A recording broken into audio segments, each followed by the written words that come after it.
YTN 뉴스 FM 슬기로운 라디오 생활. 안녕하세요. 아나운서 최영진입니다. 추석 연휴 잘 보내셨는지요? 코로나19로 고향 방문을 자제하면서 고속도로도 그렇고 기차역도 그렇고요. 이전과 달리 많이 한산했는데요. 많은 시민들의 협조가 있었기에 가능했던 일이었던 것 같습니다. 자, 길었던 연휴가 끝나고 이제 또 일상으로 돌아왔는데요. 오늘 많이 힘들고 피곤하실 겁니다. 힘내세요, 파이팅! 이런 형식적인 이야기 하지 않겠습니다. 시간이 약입니다.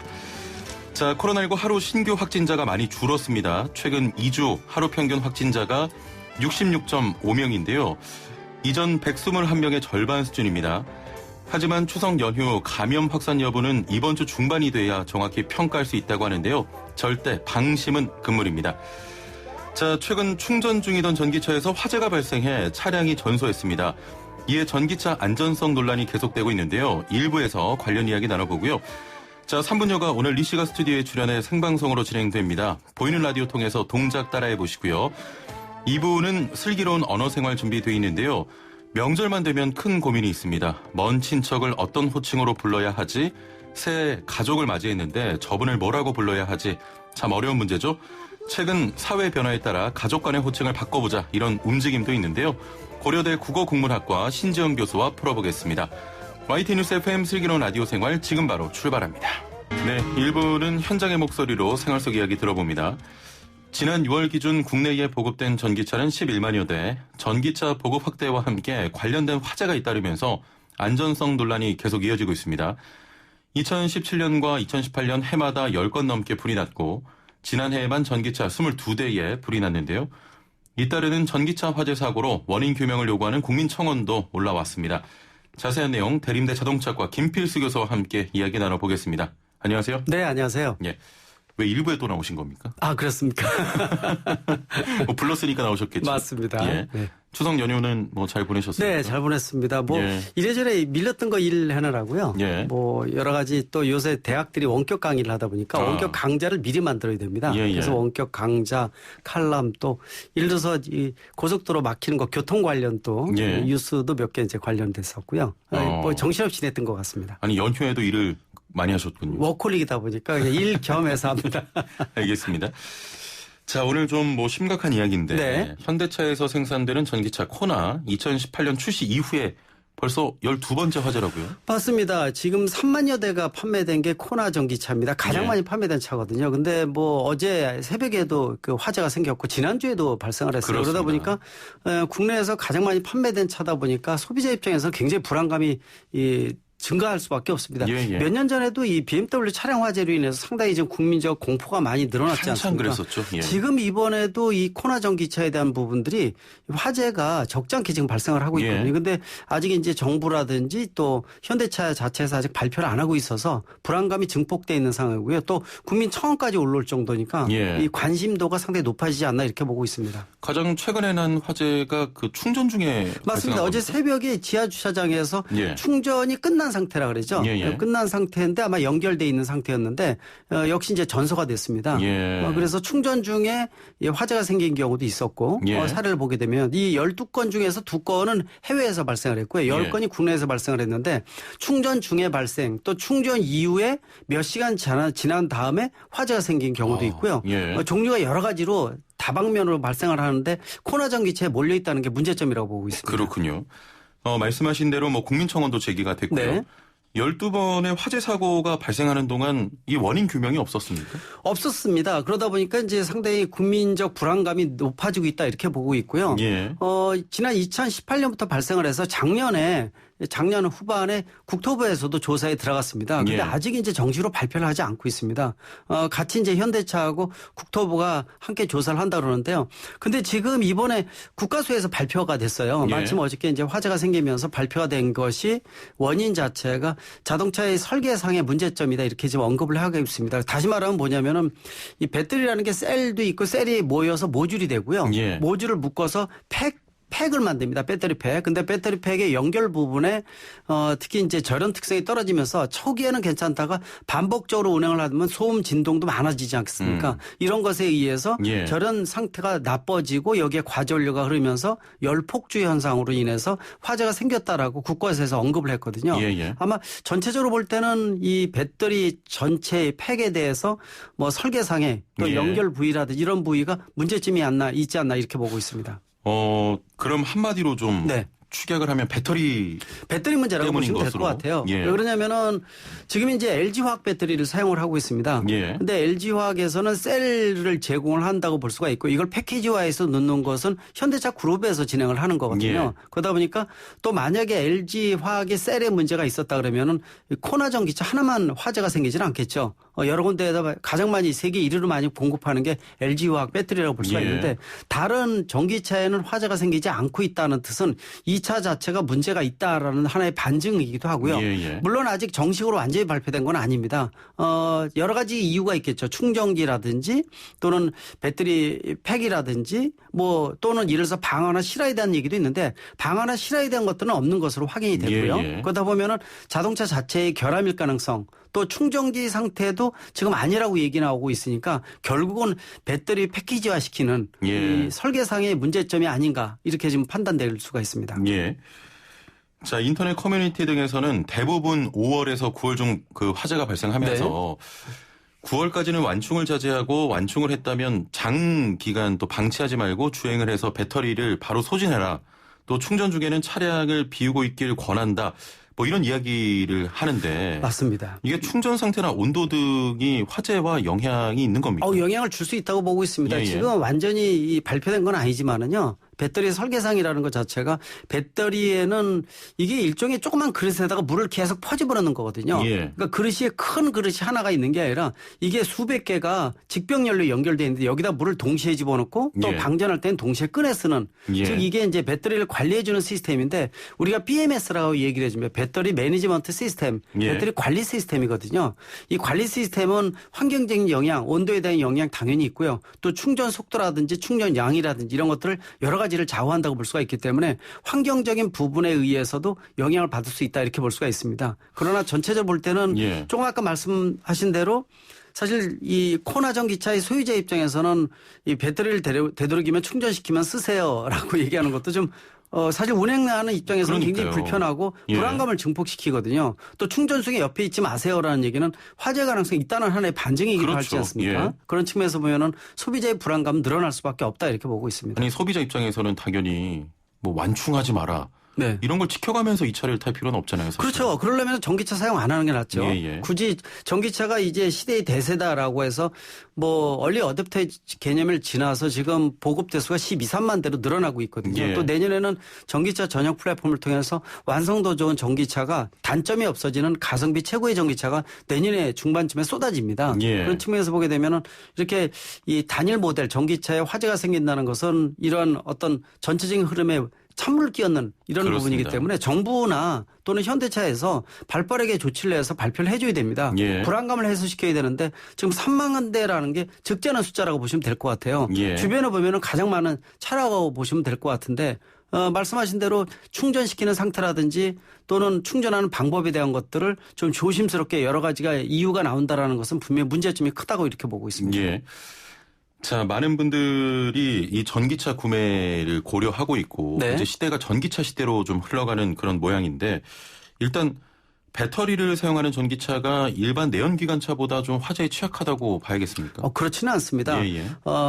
자동차 화재는 1년에 5천 건 이상이 생긴다고 보시면 될 것 같아요. 하루에 12건이거든요. 예. 지금 12건이라는 게 지금 내연기관차를 말씀드리는 거니까. 하루에 화재가 12건이나 12건 생깁니다. 굉장히 많은 거죠. 물론 예. 여기에 이제 건설 기계 등 이 바퀴가 붙어 있는 모든 차에 대한 포함된 수치니까 꼭 승용차, 세단만 생긴다 이런 뜻은 아니라고 보시면 될 것 같아요. 예. 물론 이제 차가 내연기관차가 8, 9년 된 노후될수록 화재 화재의 가능성이 상당히 높아집니다. 이미 뜨거웠다 차가웠다 반복을 하고 예. 또 오일이 새어나온다든지 또 가연성 물질, 찌꺼기, 먼지 같은 게 이어붙게 되면 바로 화재로 이어질 수가 있거든요. 따라서 전기차가 내연기관차에 비해서 화재에 열악하다 이렇게 볼 수는 없습니다. 그런데 한 가지 특징적인 것은 지금 전기차에 쓰는 배터리 자체가 리튬이온 포리머 배터리가 가장 좋거든요. 근데 이 배터리가 아직 몇 년 이후에 나올 전고체 배터리로 대체가 된다면은 열이나 이런 것들을 견딜 수 있는 내구성이 상당히 큰데요. 지금 현재로서는 냉각 장치도 들어가 있고요. 열에 대한 부분들이 취약한 부분이 있기 때문에 열 폭주 현상 또 열에 의해서 폭발 가능성도 상당히 있습니다. 그런 측면에서 보면은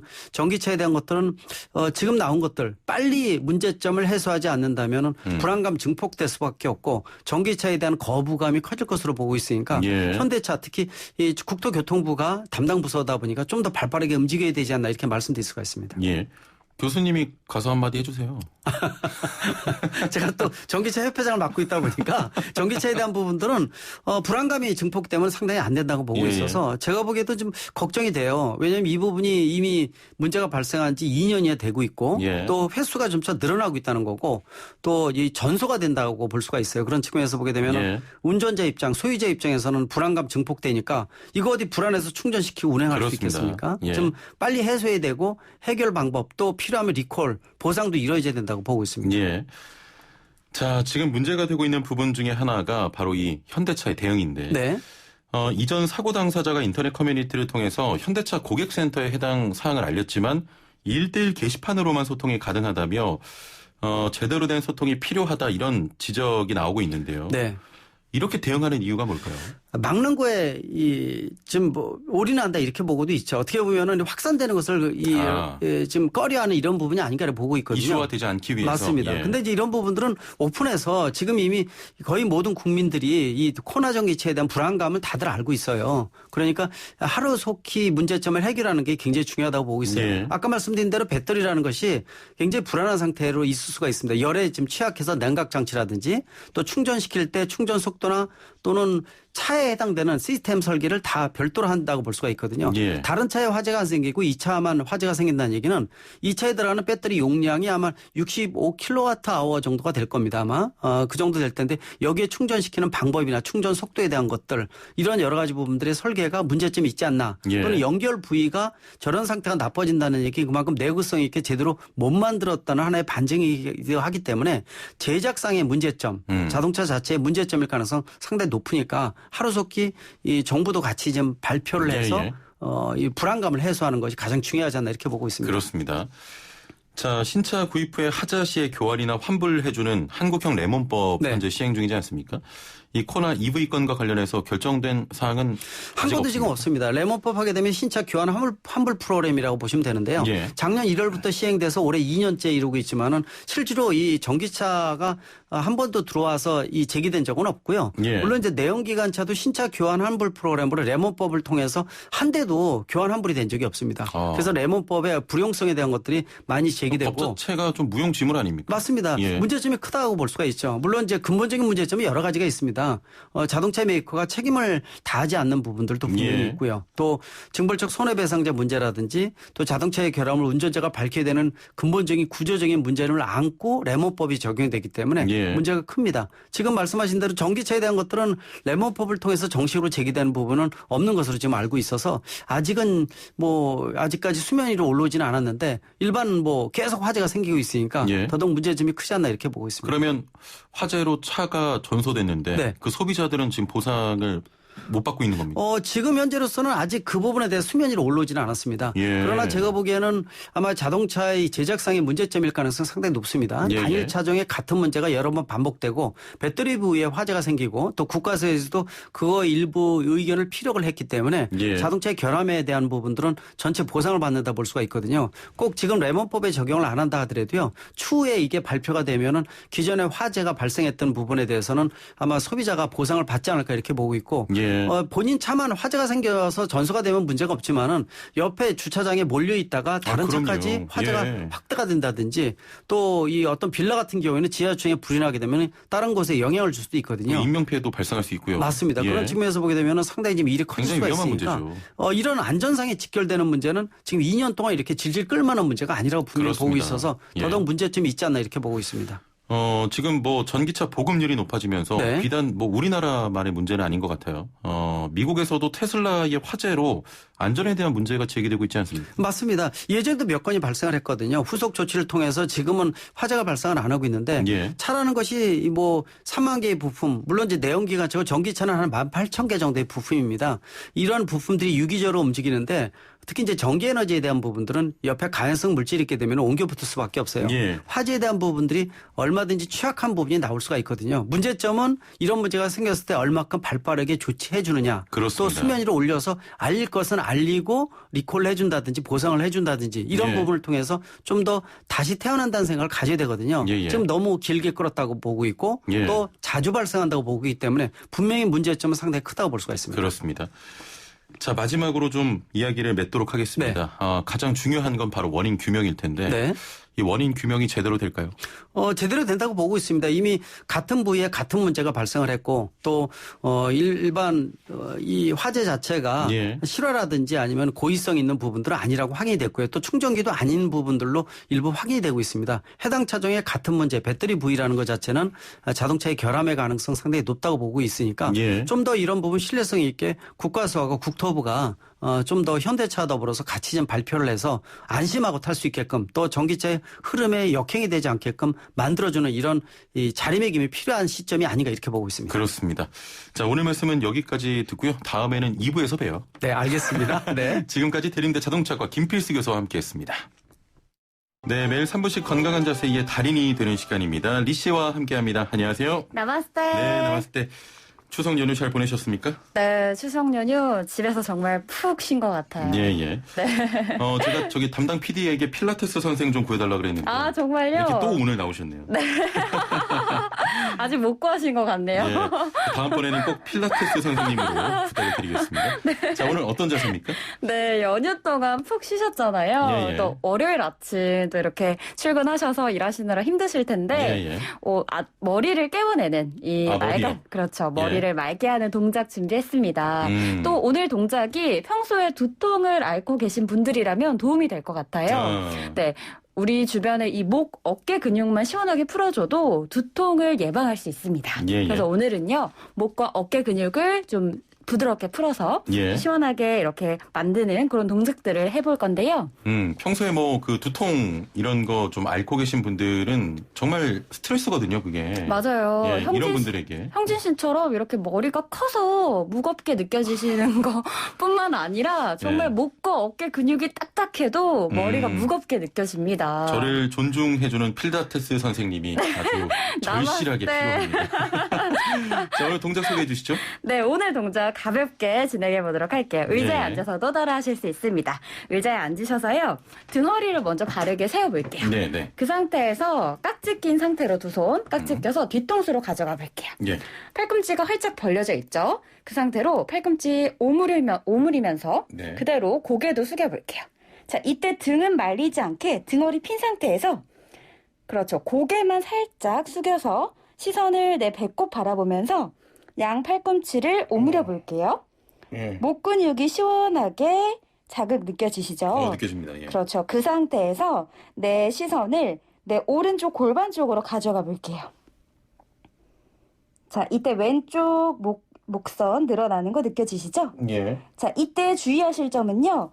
등허리는 말리지 않게. 예. 등허리 핀 상태에서 이 목 근육만 늘릴 수 있도록 이 시선을 왼쪽, 오른쪽 골반을 쳐다보시면서 살짝 지그시 눌러주시는 거예요. 그러면 목에서부터 이 어깨, 등까지 시원하게 늘어나는 걸 느껴지실 수 있을 텐데요. 어떠신가요? 예, 예. 지금 뭐 간단한 동작인데 목이랑 어깨도 그렇고요. 일단 등이랑 허리까지도 좀 시원해져요. 맞습니다. 예. 이 동작이 정말 간단한데 사실 좀 답답함을 느끼시는 분들도 계실 거예요. 예, 예. 그만큼 평소 등이 굉장히 굳어 있다는 소리거든요. 그래서 이 동작만으로도 정말 간단하게 우리 등 근육들을 풀어낼 수 있거든요. 예, 예. 그래서 이 동작 정말 앉아서도 또 일어서서도 쉽게 따라 하실 수 있으니까요. 예. 수시로 따라해 주셔도 좋은 그런 동작입니다. 굉장히 간편한 그런 동작인데 맞습니다. 굉장히 시원하고요. 네. 저처럼 머리 큰 분한테는 굉장히 좋겠네요. 네, 근데 주의하실 점은 등이 네. 말리지 않게. 좀 왜냐면 핀 등이 상태에서. 말리면 등허리에 자극점이 가서요. 예. 우리의 오늘 자극점은 목과 어깨거든요. 그렇군요. 네, 등허리 꼿꼿하게 세우신 상태에서 목에 자극점이 가야 되거든요. 예, 예. 그래서 등허리는 꼿꼿하게 세우시고 이 목에 자극점이 갈 수 있도록 이 두 손으로 살짝 무게중심을 살짝 목 어깨 쪽으로 갈 수 있도록 만든 상태에서 시선을 계속해서 오른쪽 골반 바라보시고 예, 예. 이어서 왼쪽 골반 바라보시면서 왼쪽 목선 늘렸다가 오른쪽 목선 늘리고 이렇게 반복해 주시면 좋을 것 같아요. 어우, 시원하네요. 네. 자, 뭐 간단한 동작입니다만 3분 투자해서 두통 또 그리고 오늘 연휴 끝나고 힘드신 분들에게는 그렇죠. 뭐 최상의 동작인 것 같습니다. 자, 3분 요가 리씨와 함께 했습니다. 감사합니다. 나마스테. 네, 나마스테. 네, 3분 요가는 YTN 라디오 애플리케이션과 유튜브를 통해서 다시 보기가 가능합니다. 보시면서 동작 따라해 보시길 바라고요. 2부는 슬기로운 언어 생활 준비되어 있는데요. 가족 간의 복잡한 호칭에 대해 풀어보도록 하겠습니다. 2부에서 뵙죠. 네, 매일매일 각 분야 전문가들과 함께 생활 속 다양한 궁금증 해결해 보겠습니다. 새로운 가족을 맞이할 때 또는 먼 친척을 만났을 때 고민하게 되는 것 바로 호칭인데요. 가족인데도 어떻게 불러야 할지 복잡하고 불편할 때가 많습니다. 최근에는 사회 변화에 따라 가족 간의 호칭을 바꿔보자 이런 움직임도 보이는데요. 생활 속 깊숙한 곳에 자리하고 있지만 쉽지만은 않은 가족 호칭에 대해 함께 생각해 보려고 합니다. 자, 함께 말씀 나눌 분 모셔보죠. 고려대 국어국문학과 신지영 교수와 함께합니다. 안녕하세요. 안녕하세요. 오랜만이네요. 진짜 오랜만에 뵙는 것 같아요. 오늘 왜 이렇게 화려하십니까? 글쎄 말입니다. 네. 죄송합니다. 분장 좀 했습니다. 아, 그렇군요. 1부에서 함께했던 김필수 교수가 네. 저희 방송 출연 이후에 또 네. 타방송의 진행을 맡게 됐고요. 네. 오늘 이렇게 분장하신 이유가 또 타방송의 어떤 프로그램 출연을 위해서. 아, 네. 한글날 특집 방송이 있어가지고요. 네, 예. 네. 네. 어디 가시는 건 아니죠, 저희 거. 아, 절대 아닙니다. 버리고. 네, 저를 밀어내지 않는 이상 저는 네, 꼭 이 코너를 하고 싶습니다. 알겠습니다. 오늘 너무 네. 멋지세요. 감사합니다. 예, 예. 추석 연휴는 잘 보내셨나요? 네, 뭐 그냥 무의도식하면서 5일을 그냥 보냈습니다. 예. 자, 지금 뭐 포털 사이트 검색창에 검색어 입력하면 많이 찾는 검색어가 그 자동으로 완성되는 그런 기능이 있잖아요. 맞습니다. 아내, 오빠의 아내, 뭐 아가씨의 남편, 자동 검색어 중 일부입니다. 네네. 그만큼 가족 간의 호칭을 궁금해하는 분들이 많은 것 같은데요. 네네. 아내, 오빠의 아내, 네. 사촌 동생의 남편. 네. 이게 뭐라고 불러야 됩니까? 네, 굉장히 사실은 먼 사이가 아니고 매일매일 볼 수도 있는 아주 가까운 사이거든요, 사실은. 예, 뭐, 촌수는 조금 멀어도 사촌동생 집안하고 굉장히 가깝다 그러면 사촌동생이 결혼했다 그러면 사촌동생의 남편을 불러야 될 때가 많이 있죠. 예, 그럼요. 그런데 예, 예. 굉장히 이거 어떻게 부르죠? 우리 그 어른이들한테 한번 여쭤보면 어떨까요? 네. 그러면은 본인들은 어떻게 부르고 있는지 예, 예. 이런 관계들을 아내, 오빠의 아내, 네. 사촌 동생의 남편 네. 어떻게 부르는지 우리 애청자분들의 의견을 좀 들어보겠습니다. 네. 아내, 친오빠의 아내, 사촌 여동생의 남편은 뭐라고 불러야 될까요? 정답 아시는 분은 단문 50원, 장문 100원의 유료 문자 샵 0945번으로 보내주시면 되고요. 애플리케이션 댓글창도 열려 있습니다. 시작하자마자 질문이 하나 좀 들어왔는데요. 네네네. 안보라 최영진 이현웅님께서는 네. 항상 궁금했는데 네. 누나의 남편을 네. 매형이라고 불러야 되나요? 자형이라고 불러야 되나요? 라는 질문이네요. 네, 우리 그 시청자들한테 지금 우리가 의견을 구했잖아요. 이렇게 불러야 한다. 예를 들면 아내, 오빠의 아내를 예. 이렇게 불러야 한다. 예. 이것도 있고요. 실제로 부르는 거는 또 다를 수도 있거든요. 예, 예. 그러니까 두 가지를 다 우리 애청자들께서 예. 보내주셨으면 고맙겠는데요. 예, 예. 누나의 남편은 어떻게 불러야 되느냐? 누나의 남편. 네, 누나의 남편은 어떻게 불러야 되느냐? 예. 이 문제는 사실은 아주 옛날부터 지금까지도 혼란스럽죠. 예. 네, 그런데 어떻게 불러야 하나가 있어요. 예. 그런데 그 세계관에 우리가 동의를 하느냐 이런 문제들 때문에 약간씩 이제 변화가 있었거든요. 예, 예. 관련해서 2004년에 어떤 그 글을 보면 동아일보에 실렸던 예. 이성주 기자가 쓴 글이에요. 그 기사를 보면 똑같은 문제들이 2004년에도 뭐 그 이전에도 계속 이제 문제가 됐던 거죠. 예. 이거 어떻게 불러야 되지? 이런 생각들이요. 그런데 누나의 남편이면 나보다 나이도 많고 그다음에 사실은 학년도 또 좀 위일 것 같잖아요. 그죠? 그렇죠. 그런데 문제는 예. 옛날에는 그 아주 옛날에는 그러니까 조선시대 그때는 출가 외인의 세계관이 있었어요. 예, 예. 그러니까 출가 외인이기 때문에 여성이 결혼을 하면 그러면 그 집안 사람이 아닌 거죠. 예. 그러니까 사실은 친척 관계가 이렇게 되는 게 아닌 거예요. 예. 그리고 그런 사이에서 부를 일도 별로 없었어요. 그래서 보통은 그냥 그 여성의 그 관계는 별로 중요하지 않았기 때문에 예, 예. 동생이든 오빠든 똑같이 불렀다는 거죠. 예, 예. 그러니까 누나의 남편도 자형, 매형 이렇게 불렀고요. 예. 그다음에 이제 그 누나가 아니라 여동생의 남편도 매제 이렇게 불렀죠. 매제. 그러니까 매제라고 다 불렀는데 그 매제가 매형이 되고 자형이 되기도 하고 예. 매형이 되기도 하고 시대에 따라서 달라진 거예요. 옛날에는 형이란 말을 안 썼거든요. 예, 예. 굉장히 그러니까 복잡한데. 누나의 남편은 예. 요약하면 그냥 매형 이 정도로 불러도 혹은 자형 매형. 이렇게 불러도 괜찮다. 예. 매형이나 자형이랑 상관은 없는. 그렇죠. 원래는 이제 자매 할 때 자는 위쪽이고 예. 매는 아래쪽이잖아요. 네네. 그러니까 사실은 정확하게 따지면 자형이 맞는 건데 예. 매제라고 다 불렀었기 때문에 예, 예. 매제 그러면 약간 손아래 사람 부르는 것 같으니까 그렇죠. 매형을 붙여준 거죠. 아. 그러다가 예. 매는 아랫사람인데 라는 의식이 생기니까 예. 자형 이렇게 바꿔준 거죠. 알겠습니다. 네. 지금 이야기 듣는데도 좀 복잡한 네, 복잡하죠. 이유가 정말 그 친척 간에 호칭 부르는 게 네. 굉장히 복잡해요. 그렇죠. 예. 이제 많은 분들께서 정답 보내주고 계신데요. 네. 9975번님께서는 처형수, 네. 1425번님은 아주머니, 네. 7833번님은 심해부, 네. 또 이런 의견 주셨네요. 네. 원래 이제 이렇게 해야 된다라는 입장에서 보면 예. 이렇게 소위 얘기하는 정답으로 얘기하면 아내, 오빠의 아내는 지칭이 있고 호칭이 있는데 예. 그런 사람을 우리가 내 앞에서 부를 때가 있고 이 사람은 누구야라고 지칭을 할 때가 있어요. 예, 예. 이르는 말이 있고 가리키는 말이 있는데 이 가리키는 말은 처남댁이에요. 예. 그런데 내 앞에서 부를 때는 처남댁 이렇게 부르기보다는 아주머니, 아주머님 이렇게 부르는 것이 보통 이제 일반적인 호칭이죠. 예, 예. 대체로 보면 그냥 아주머니, 아주머님은 굉장히 일반적인 호칭이다 이렇게 얘기할 수가 있습니다. 예. 그다음에 사촌 동생의 남편은 사실 동생의 남편하고 똑같이 부르면 돼요. 예. 사촌이든 육촌이든 학렬이 같기 때문에 동생의 남편을 부르는 것과 똑같이 부르면 되니까 예. 동생의 남편은 동생의 남편은 내가 여자냐 남자냐에 따라 다르죠. 예. 내가 여자면 동생의 남편은 제부가 되는 것이고 예. 제부라고 우리가 지칭할 수 있고요. 예. 그런 사람은 누구 서방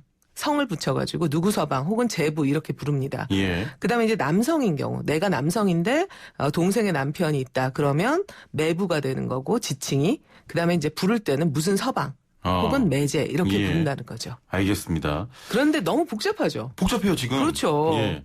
지금 제 머릿속에 회로가 지금 나갔습니다. 그 정도가 아니고요. 외국어를 한국어를 외국어로 공부하는 사람들은 네. 이 가족 호칭뿐만 아니라 일반적인 호칭 문제 때문에 한국어에서 너무너무 골머리를 알아요. 그러니까요. 그러면서 예. 지난번에 이제 학생들을 데리고 옥스퍼드에 간 적이 있는데 거기서 이제 한국어 번역을 하는 그런 친구들이 있어요. 예. 영국 사람들인데 그 사람들이 질문을 해요.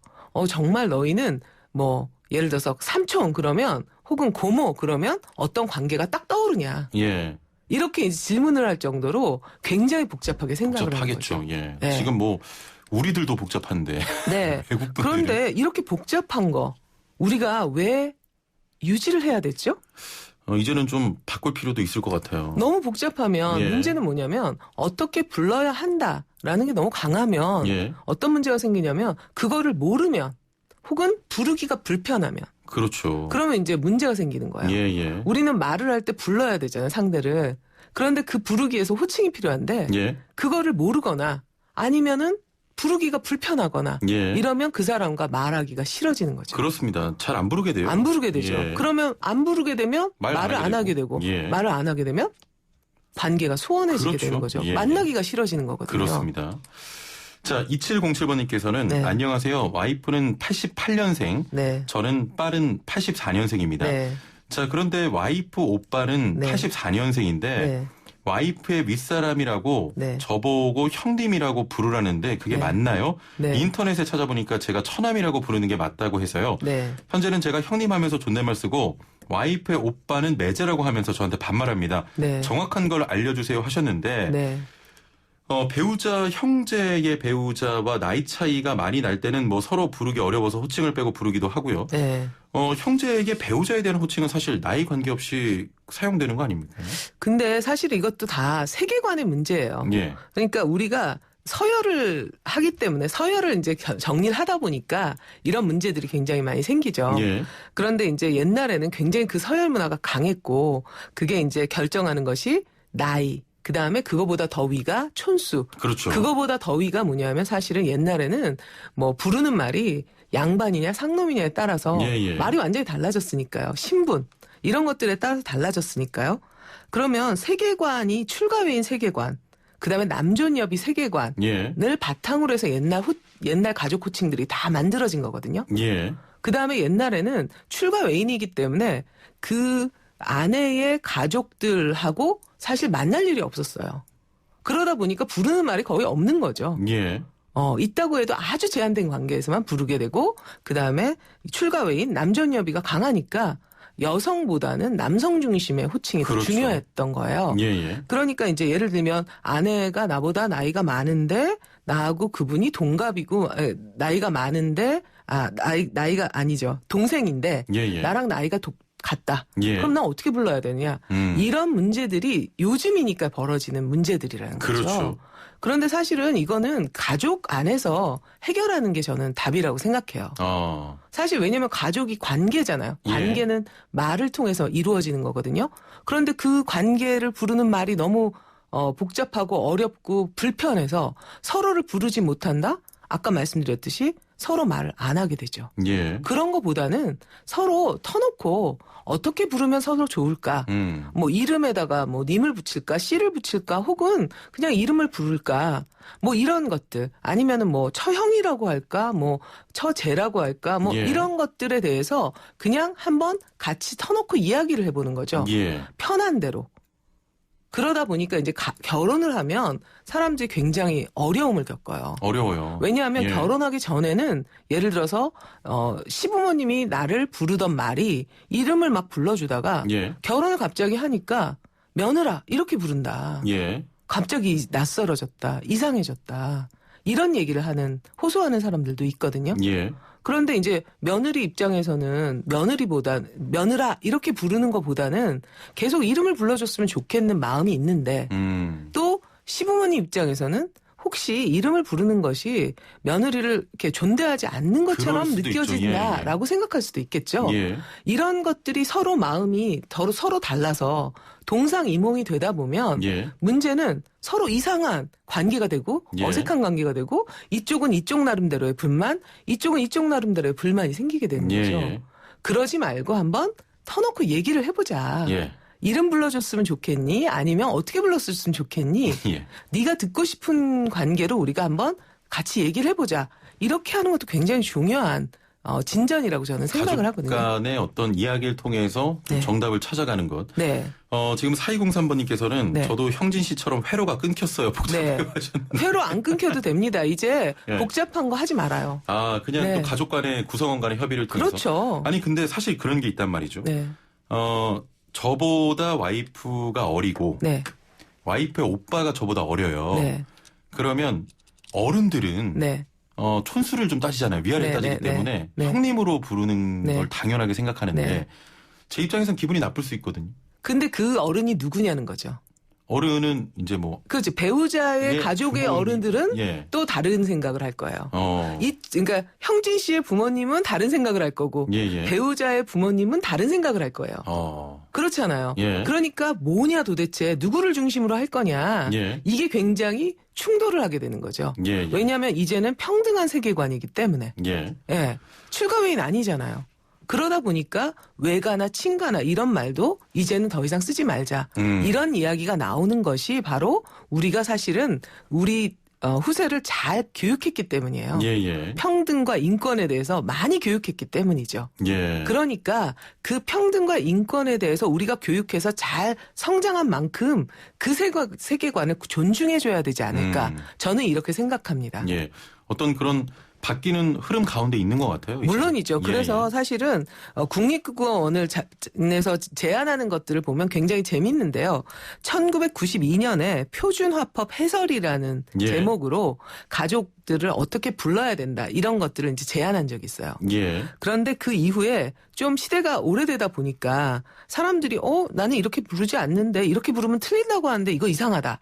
이런 얘기가 나오니까 예. 2011년에 표준 언어 예절이라는 제목으로 또 제안을 합니다. 예. 가족 간의 호칭 이럴 때는 이렇게 불러라. 그런데 그 이후에 또 세계관이 막 이렇게 바뀌고 그러다 보니까 내가 왜 그렇게 불러야지? 이런 목소리들이 막 생기니까 작년에 어떤 게 나왔냐면 우리 뭐라고 부를까요? 예. 이런 제목으로 국립국어원에서 연구 보고서를 냈어요. 예. 제목이 굉장히 달라졌죠. 그러게요. 처음에는 표준화법 해설. 예. 그러니까 이렇게 불러야 한다. 이런 태도였다면 표준 언어 예절이니까 지키는 것이 좋아라는 제안처럼 들리죠. 예. 그러다가 최근에는 우리 뭐라고 부를까요?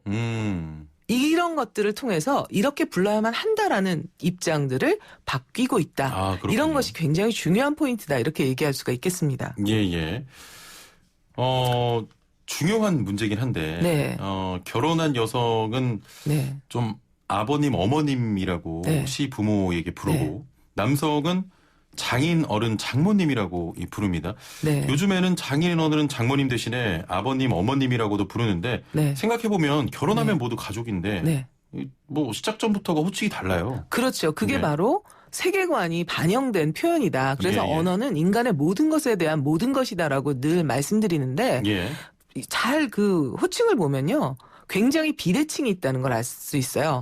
성별적으로 굉장히 비대칭이죠. 예. 한쪽은 결혼을 해서 배우자의 부모님을 아버님, 어머님, 부모님 부르듯이 해요. 예. 그런데 한쪽은 배우자의 부모님을 장인어른, 장모님이라고 부르는 것이 옛날 예법에 맞는 거죠. 예. 그럼 장인이라는 건 뭐냐면 나이 많은 남자를 그냥 높여 부르는 말이었어요. 일반적으로. 그렇군요. 예. 그러니까 어르신이란 뜻이에요. 사실은. 예. 그리고 장모는 어르신 어머니라는 예. 뜻이에요, 사실은. 그러니까 한쪽은 그냥 어머님, 아버님이라고 부르면서 나는 당신의 당신의 자식입니다.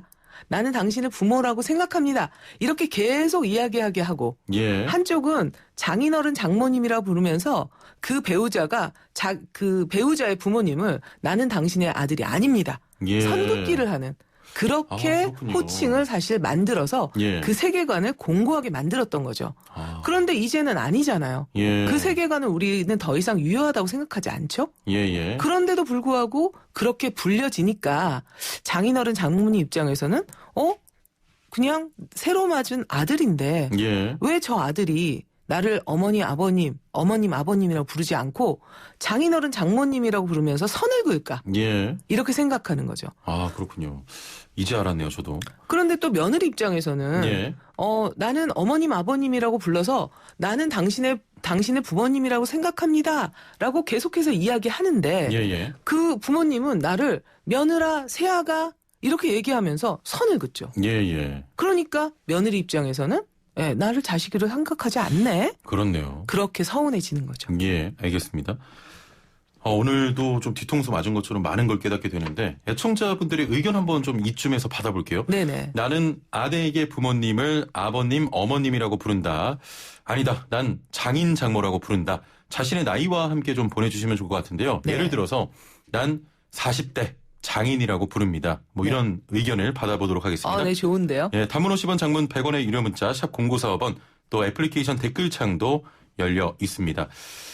또 더 좀 들어가면 저는 지금 이 표현도 좀 고쳐야 될 것 중에 하나라고 생각하는데 이 도련님, 서방님 이런 아가씨 좀 잘못됐다고 생각을 해요, 저는. 네, 그렇죠. 그러니까 뭐 그 배우자의 동생들을 높여 부르는 것이 잘못된 건 아닌데 예, 예. 여기서도 또 성 비대칭이 있다는 것 자체가 또 문제라는 거죠. 그렇죠. 그러니까 여성은 결혼을 해서 남성의 동생들을 여성일 경우에는 아가씨, 예. 여자 동생이면 아가씨, 그다음에 이제 남자 동생이면 도련님 이렇게 부르잖아요. 예, 예. 그 도련님이 결혼을 하면 서방님 이렇게 부른단 말이에요. 그것도 참 비대칭인 것 같아요. 그러네요. 예. 그런데 한편으로 남자는 결혼을 해서 그 배우자의 동생들을 어떻게 부르죠?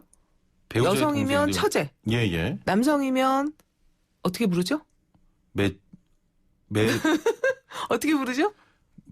매제. 아니죠. 매부. 아니죠. 그거는 그쪽에서 부르는 거고. 이게 안 들어가시는데요. 제가 지금 회로가. 네. 뭐라고 부르죠? 문자도 보고 있고. 네. 처남이라고 부르죠. 처남 처제. 예. 처제. 처남 처제. 그러니까 동생들은 처남 처제라고 부르잖아요. 예. 괜찮아요. 형진 씨. 몰라도 돼요. 그냥 또 다시 다른 관계로 말하면 되는 거니까요. 예. 어쨌든 여기서 비대칭이 생겨요. 한쪽은 아가씨 도련님 이렇게 말하고 한쪽은 처남 처제 이렇게 말하잖아요. 예. 그런데 이 말은 존댓말이 서로 다르게 가지고 와요. 높임법을 다르게 가져오는 말이에요. 예. 아가씨 그러면 뭐뭐 하세요. 이렇게 존댓말을 써야 되고 예. 존댓말 써야 되죠. 예. 그런데 처제 그러면 뭐뭐 해. 반말을 쓰죠. 이렇게 호칭이 어떤 종류의 말 대접을 가져오느냐가 완전히 다르다는 거. 이것이 사실은 굉장히 불편한 진실이다. 이렇게 얘기할 수 있는 거예요. 예. 그러니까 도련님 아가씨라고 불리는 게 문제가 아니라 왜 내 동생들은 처남 처제라고 불리면서 반말을 듣고 왜 내 배우자의 동생들은 내가 존댓말을 써줘야 할까? 뭔가 그렇죠. 이상하지 않을까? 이게 이제 여성들이 느끼는 이상한 감정이었던 거죠. 그럴 수 있죠. 충분히. 왜냐하면 평등하다고 배웠는데 왜 이렇게 결혼을 하면 불평등해지지?